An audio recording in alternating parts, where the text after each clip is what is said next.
The knock on the door was sharp, official, and nothing like the friendly neighbors who usually tapped twice and waited. The single dad froze mid-step, his heart pounding as he looked through the peephole. 3 people in dark suits. 1 woman held a leather briefcase. The man in front raised his ID badge toward the peephole and said, "Mr. Carter, we need to speak with you. It's regarding the homeless woman you helped." His 7-year-old daughter, Lily, tugged his sleeve, whispering, "Daddy, did we do something wrong?" And in that moment, he feared the worst. Because all he did was feed a hungry woman. But he had no idea that act of kindness was about to turn his entire life upside down. Take a second to like, share, and subscribe. It helps these stories reach more people who need to hear them. 3 weeks earlier. The rain had been relentless. Cold, sideways rain that soaked through clothes and stung the face. Marcus Carter pushed Lily's small pink umbrella lower over her head as they hurried out of the grocery store, a bag of ramen, apples, and chicken tucked under his arm. Being a single dad wasn't easy, but he made it work. 2 jobs, little sleep, no complaints.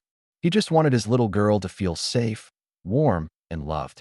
As they stepped toward the car, Marcus saw her, curled near a shopping cart corral, soaked, shivering, hugging her knees. A homeless woman, mid-60s maybe, white hair tangled beneath a knit hat, pale skin weathered from nights outside, thin shaky hands gripping a drenched blanket. People were passing her like she was invisible. Without thinking, Marcus stopped. He handed Lily the grocery bag and walked over. "Ma'am, are you all right?" She barely lifted her head. "I'm fine," she whispered, though her teeth chattered violently. "Just cold. Just hungry. But I know folks don't like being bothered." Lily stepped forward, small and gentle. "You can share our umbrella," she said. The woman's eyes softened with surprise, as if she had forgotten what kindness looked like. Marcus crouched, offering her his jacket despite the icy rain. "Let me get you something warm," he said. "Please don't say no." She didn't. Inside a nearby diner, he ordered soup, hot chocolate, and a sandwich for her. She ate slowly, as though her body didn't quite believe food was real. Lily handed her napkins and kept smiling at her like she was someone's grandmother. After a while, Marcus realized he didn't even know her name. "It's Ruth," she finally said. "My husband died. Bills piled up. One bad fall took my job, and it all just spiraled." "You shouldn't be going through this alone," Marcus said softly. Ruth wiped her eyes. "Most people don't even see me." She stayed until she stopped shaking, until color returned to her face. When they stood to leave, she touched his hand. "You saved me today," she said. Marcus smiled, just paying it forward. He didn't know she would remember those words. 2 days later, Ruth disappeared. Marcus asked around the area, but no one had seen her. A week passed, then 2. He hoped she found shelter, food, people who cared. He never expected anything back. Kindness wasn't a transaction to him.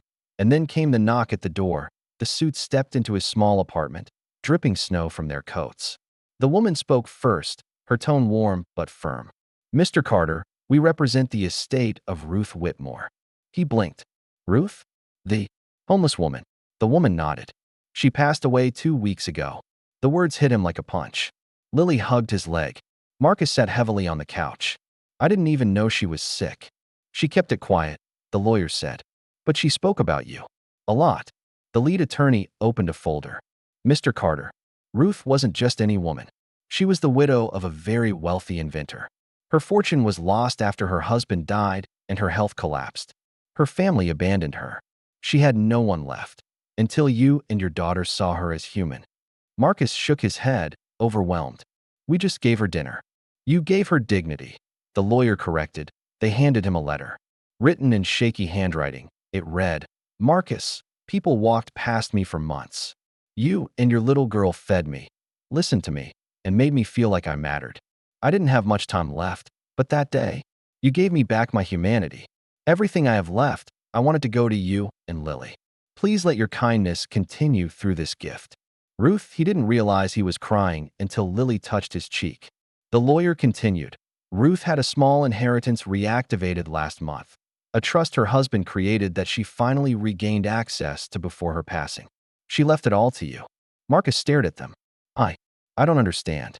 How much are we talking about?" The lawyer took a slow breath. "Several $1,000,000. Silence swallowed the room. Lily gasped. Marcus's vision blurred. He felt the room tilt. No, no, that can't be right. We didn't do anything to deserve. Yes, the lawyer said firmly. You did. They explained everything. Ruth had reached out to legal services days after meeting him, determined to rewrite her will. She had hoped to meet Marcus again, to thank him. She didn't get the chance, but she made sure her gratitude didn't disappear with her when the lawyers finally left.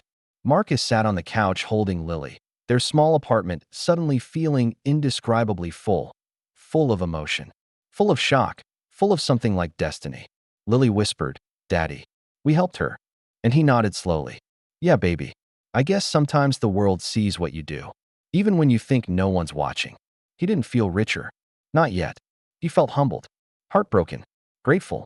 And as he looked at the letter again, he whispered, "Rest easy, Ruth. We'll honor you." And from that night forward, he kept his promise, not by spending money, but by feeding every hungry person he met, just the way Ruth taught him.